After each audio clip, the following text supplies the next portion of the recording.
Shri Gurubhyo Namaha.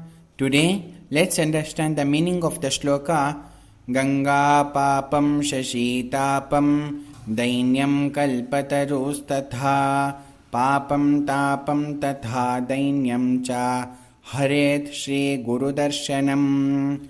The first step in understanding the shloka is Padavibhaga. Therefore, the first padam is Ganga, meaning goddess Ganga. Second padam is Papam, meaning sin. Third padam is Shashi, meaning Chandra or moon. Fourth padam is Tapam, meaning mental and physical exhaustion. Fifth padam is Dainya, meaning Dinavastha, that is poverty. Sixth padam is Kalpataru, meaning Kalpavruksha. Taru means Vruksha or tree. Seventh padam is Tatha, meaning in the same way or similarly. Eighth padam is Papam, that is sins. Ninth padam is Tapam, that is physical and mental exhaustion. Tenth padam is Tatha, that is in the similar way or similarly. 11th padam is Dainya, that is poverty. 12th padam is Cha, which means and. 13th padam is Haret, meaning destroys. 14th padam is Shri Guru Darshanam, meaning by seeing the Guru. The next step is to rearrange the padam to make Vakya, sentence, for our better understanding. So, when we rearrange, it becomes Ganga Papam Haret, Shashi Tapam Haret, Tatha Kalpataruho Dainyam Haret, Papam Tapam Cha Dainyam Tatha Haret Shri Guru Darshanam. In a nutshell, the meaning of the shloka is Goddess Ganga destroys sins, that is Papam. Chandra, moon, destroys Tapam, physical and mental exhaustion. Kalpataru destroys Dainya, poverty. Whereas the Guru Darshana destroys all three, Papa, Tapa and Dainya. This is the greatness of Gurudeva. This shloka is from Sri Guru Charitra.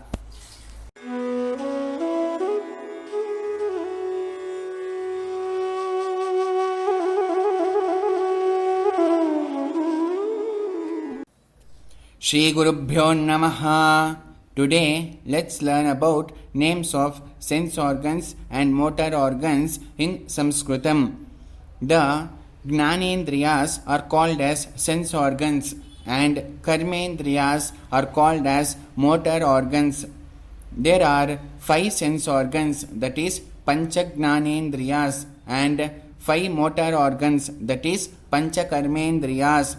The 5 Gnanendriyas are eyes, is called as Chakshuhu or Netram or Nayanam or Chakshurindriyam. The ears is called as Shrotram or Shrotrendriyam. The nose is called as Ghranam or Nasa or Ghranendriyam. Tongue is called as Rasana or Rasanendriyam. The skin is called as Tvak or Sparshanendriyam. The 5 Karmendriyas are Pani, Pada, Payu, Upastha and Jihva, where Pani means hands, Pada means legs, Payu means excretion orifice, that is anus, Upastha means the genitals and Jihva means tongue.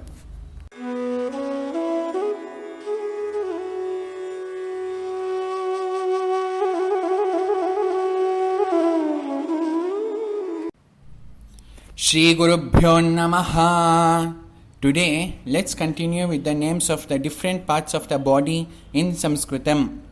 Yed is called as Shiras or Murdha or Uttamanga. Ear is called as Kesha. Eyebrows is called as Bhru or Akshibhru, where Akshi means Netra or eyes. Beard, mustache is called as Shmashru. Lips is called as Oshtha. Eyelashes is called as Netra Pakshma.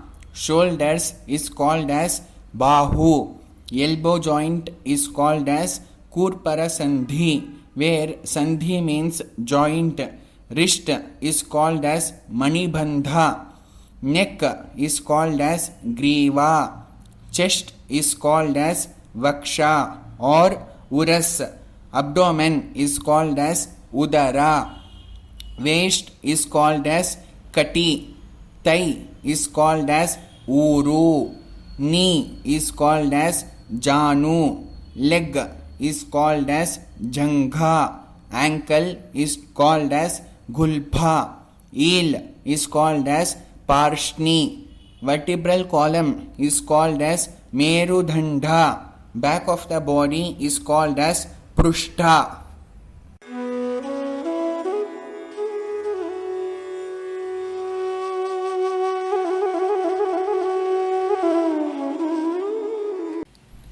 Shri Gurubhyo Namaha. Harihi Om. Today, let's learn how to address the relatives in Sanskritam, that is Bandhuvachaka Shabdaha. Father is called as Janakaha or Pita. Paternal grandfather is called as Pitamahaha. Maternal grandfather is called as Matamahaha. Son is called as Putraha or Sutaha. Brother is called as Sahodaraha. Elder brother is called as Agrajaha. Younger brother is called as Anujaha. Uncle is called as Matulaha. Husband is called as Patihi. Father-in-law is called as Shwashuraha. Grandson is called as Pautraha. Son-in-law is called as Jamata. Friend is called as Mitram. Mother is called as Janani or Mata. Paternal grandmother is called as Pitamahi. Maternal grandmother is called as Matamahi. Daughter is called as Putri. Sister is called as Sahodari. Elder sister is called as Agraja. Younger sister is called as Anuja. Maternal aunt is called as Matulani. Wife is called as Bharya. Sister-in-law, that is brother's wife, is called as Bhratrujaya. Daughter-in-law is called as Snusha. Mother-in-law is called as Shwashruhu.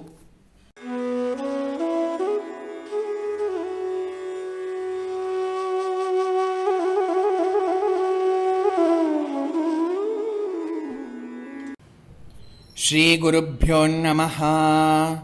Today, let's learn how to address different people based on their profession. An artist is called as Chitrakaraha. The potter or coolie person is called as Bharavahaha. The cobbler is called as Charmakaraha. The worker is called as Karmakaraha. Dancer is called as Nartakaha. Soldier is called as Sainikaha. Scribe is called as Lipikaraha. Actor is called as Nataha. Fisherman is called as Dhivaraha. Goldsmith is called as Suvarnakaraha. Shopkeeper is called as Apanikaha. Seller is called as Vikrayikaha. Coward is called as Gopalakaha. Servant is called as Sevakaha. Teacher is called as Adhyapakaha. Driver is called as Chalakaha. Writer is called as Lekakaha. Farmer is called as Krushakaha. Manager is called as Prabandhakaha. Director is called as Nirdeshakaha. Cook is called as Pachakaha. Policeman is called as Arakshakaha. Priest is called as Archakaha. Hunter is called as Vyadhaha. Doctor is called as Vaidyaha.